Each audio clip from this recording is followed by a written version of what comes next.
Stoker from CEE, and I'm going to walk you through adding your homepage template and making changes and connecting the links to that homepage template. So let's go ahead and see how we can first add that template to our course. There are a couple different ways that you can do this. One is that you can have the template copied into your course, which I can do, or one of the other instructional consultants. The other is to add it into your live course. So this needs to be added in to a fall course or spring course that has the students already in it. It cannot be added into a dev shell. If you're working in a dev shell, then we will need to copy the template in there. But if you are working in a live shell or a course with students, you can add it in from Design Tools. And how we do that is from the Pages menu. We go in plus page and we add plus page. We're just going to ignore that there. And then if you are working with the old Design Tools, if you're familiar with Design Tools, this is a feature that is added into Canvas that helps give you some different options to how your pages look and how your rich content editor will look within Canvas. It gives it just some different options with colors and the way that you can arrange things and organize things. It gives it just a more polished look. So if you are familiar with the old Design Tools, this is the way the sidebar menu looked, and we're going to actually need to switch to the new one because they updated their sidebar. It's much easier to use. So to do that, we go over here to our gears. There may even be a block here that says switch to the new menu or to the new sidebar, and you can click that. But if not, you would press this gear and it will say try the new version. And you will just go ahead and click that, and then it's going to reload your page. Sometimes it will reload the page and it will come right back up, but lately you have to go back in and add another page. And what that will do is that will activate, there you go, that flyout menu, which is the new sidebar menu for Design Plus. Now you're ready to add the template to your page.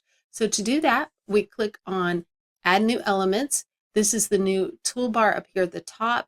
The bullseye is to edit anything that has already been added to the page, but to add a new element, you're going to click the plus. Pretty simple to use, really.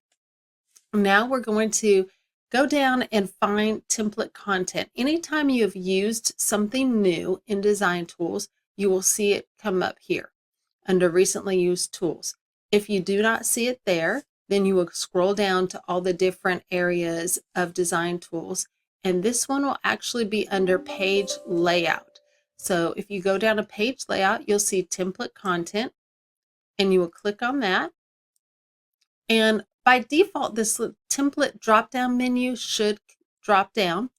And then you will see a couple different choices for templates. One is local. These are general templates that will actually appear in any course, regardless whether it is live or a dev shell. These will appear, these templates here. Then you have extended. These are only available within the department. So for this course that I'm looking at here, this is a CHS course. And so only the CHS templates are available in this course. If you have another department that you're in, business or maybe education, they will have their own templates generated here. So let's just choose one of these. I'm just going to choose the School of Nursing homepage. So we will click on that one. And you can see when you click on it, your homepage appears right here. Now we're going to do some editing to the homepage. If you remember, our edit button is this bullseye right here. So we're going to click on that, but you'll see nothing comes up because to activate the different items in the page, you have to click somewhere on that page wherever you're wanting to edit. So in this case, I'm going to start with the banner. So if we click on the banner, then you will see over here in the menu, in the sidebar menu, that everything that you can edit in the banner will show up here. So now we're going to place our course name here, and I'm just going to use a generic course name. We'll call it Tarleton 101. You, of course, can put your course title along with the number for the course as well. Now, there is another option to do this. You will see as soon as I click on the banner, it will appear. The other option, not all features work this way, but with the banner, you can do this. You can actually close it out and you can type it over here on the actual banner itself as well. So either way will work and should not disrupt any of the formatting. Next, we're going to work on the navigation links. So we have our navigation links down here. This directs students to the more commonly used places in your course. We generally like to start out with a Start Here link. This can be linked to a Start Here module, to the syllabus. It could be linked also to a page, a Start Here page, anywhere that will help direct students on getting started in the course. And this is beneficial for both online and in-person courses. Like I said, some people do an entire module, dedicate a module to with Start Here items that are important for students to know as they go through the course. Other people just link to the syllabus, and that works as well. So we're going to link it, in this case, to the module. So we're going to click on this again, and we'll come over here, and you can see it says content block.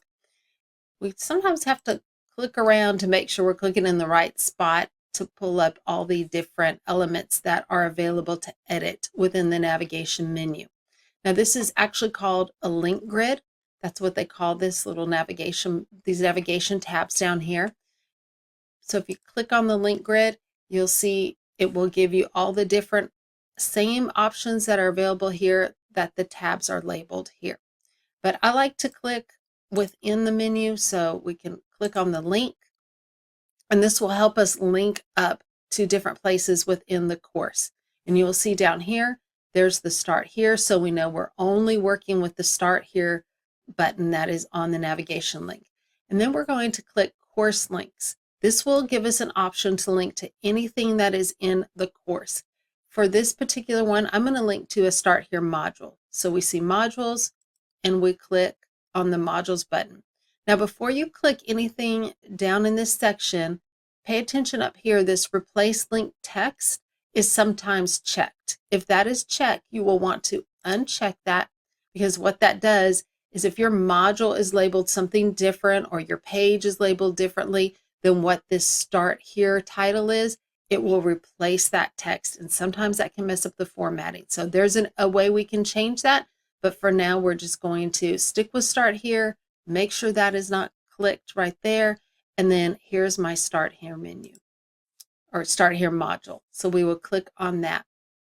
Next is the instructor page. I highly recommend having a link to the instructor page. This is usually something that gives a little information about yourself, as well as contact information, the best way to contact you, times that you can be contacted, your office hours, anything that is important for students to know. And it's good to have on the navigation menu because they often need to contact you quickly. Usually when they're needing to contact an instructor, it's maybe an emergency or last minute situation. So having that on the navigation bar is a good idea. Again, it shows up over here, and then we can click course links. In this case, this would be under a page.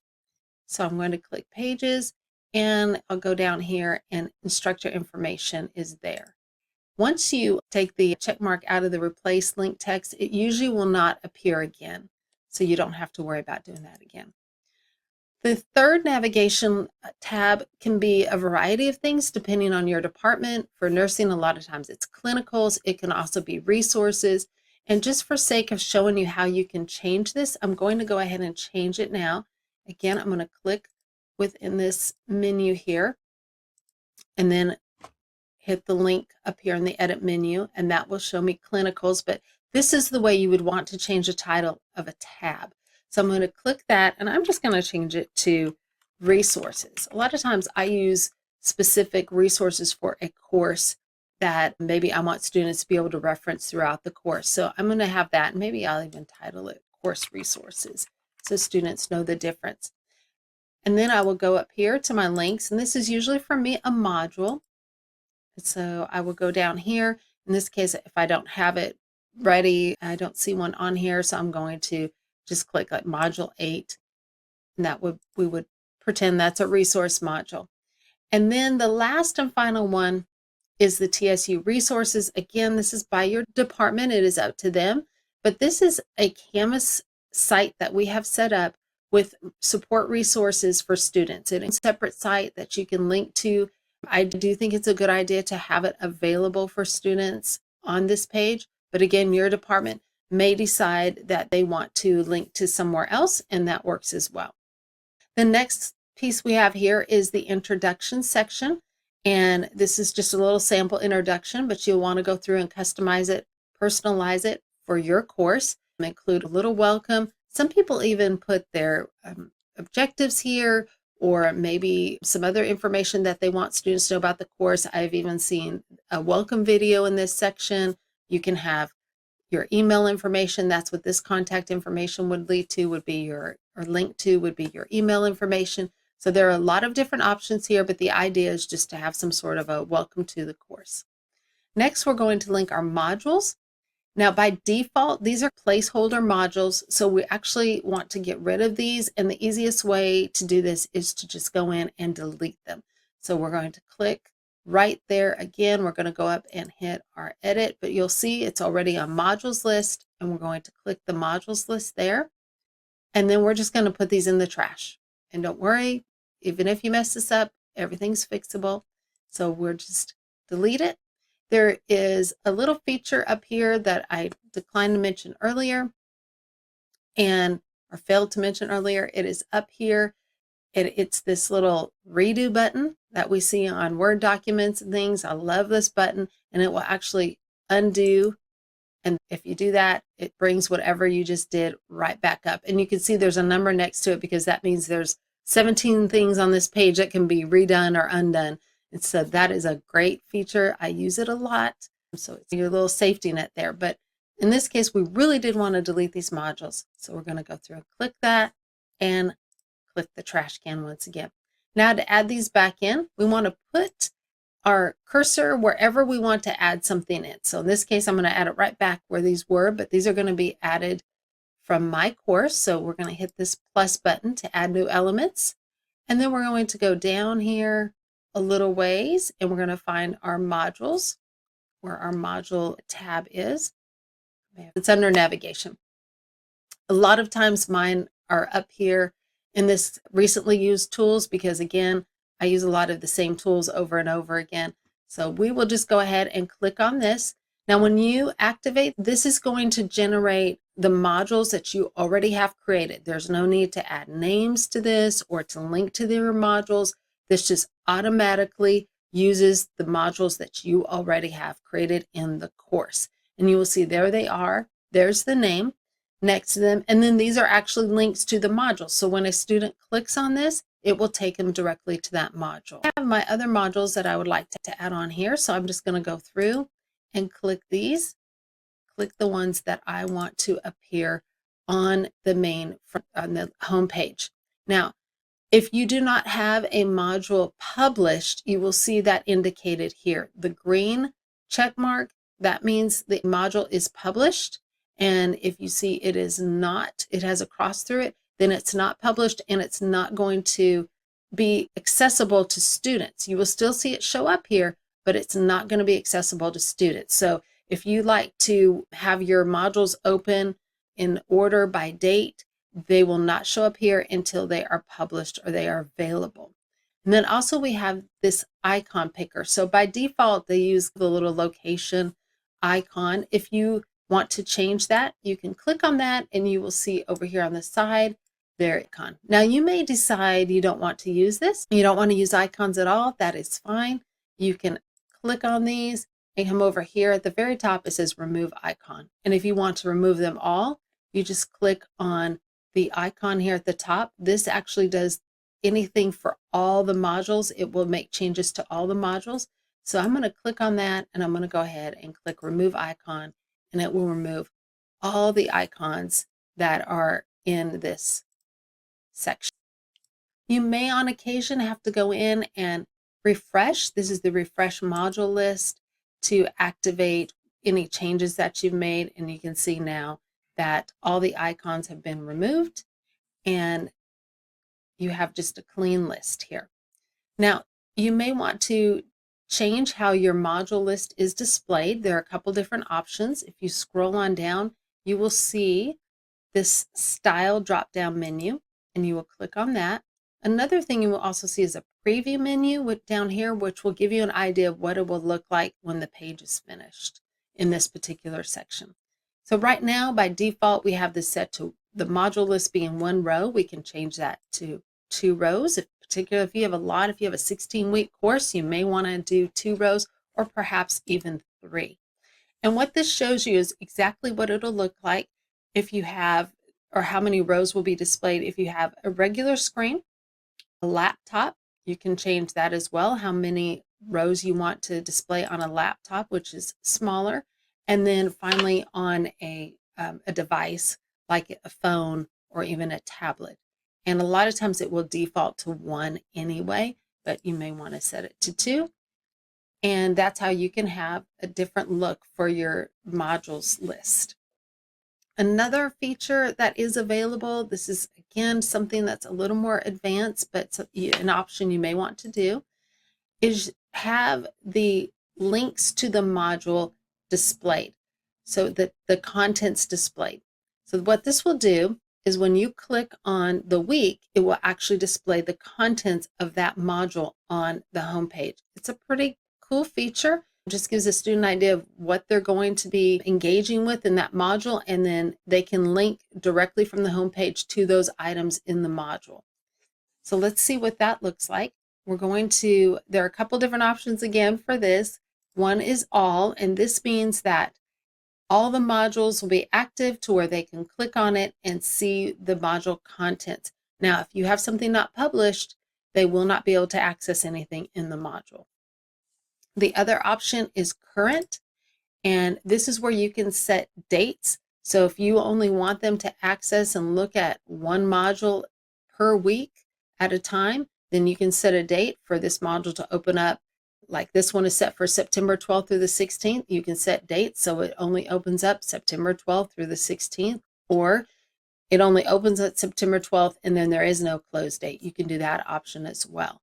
So that's another way that you can do that. The other way, like I said, is to where they all open up. So let's go ahead and look at that.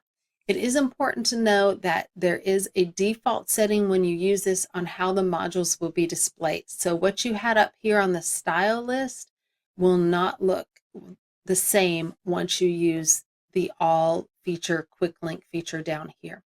So let's go ahead and see what that's going to look like. I'm going to choose this style here. Again, it's going to look different. This is where you're picking your style. This style will no longer be in effect, and the quick link style will be in effect now. And if we look down here at our preview, see if that can show us. This is showing us what it'll look like and what it will look like each week. So here's a typical week if you had a full module, if you had all your items in your module. Again, this is what it will look like on the home page, where students can click on these items directly from the home page. Well, I want to go ahead and save everything that we have now. And I'm just going to call this fall homepage. You may even want to put the year, may not matter, but just give it a title, something that you'll know and you'll remember. And then we're going to go ahead and save and see what our page looks like. So we have our title, we have all of our links. We want to check those and make sure they work. If they do not, then we will need to go back in and relink those. These are just going to some generic pages that I have in this particular course. Remember, we just linked this to a generic module. And then, of course, finally, our TSU resources, which is actually going to open in another tab so students do not have to back out of that. And then if we look down here at our modules, this is how it will look. If you choose to have that quick link feature activated, all the modules will display their content when they are clicked on. Again, if you're using the date feature of this quick links, then only the modules that are set to open within a specific time will be able to be accessed from the home page. And if you choose not to do this, I'm going to go back into edit mode to show you how you may look at that and go, I don't want to do that. I just want my modules displayed. So let's take a look at that. How we can fix that. We'll again click in the modules area and then go up to edit, and we'll click on our modules list. I'm just going to get rid of this little notification down here. And when we go back down to quick links, which these drop down menus will open up with whatever the content is that you're working in. And I'm going to click none. There we go. And you can see how they are displayed again. And then I'll go up here to my style menu, make sure they're styled the way I want them, and they are. And then we'll press save and see what changes have been made. and it looks just the way I had said it originally. So these are some different options. Design Tools has a wonderful set of features or tutorials to go over their features. If you want to use that, I highly recommend it.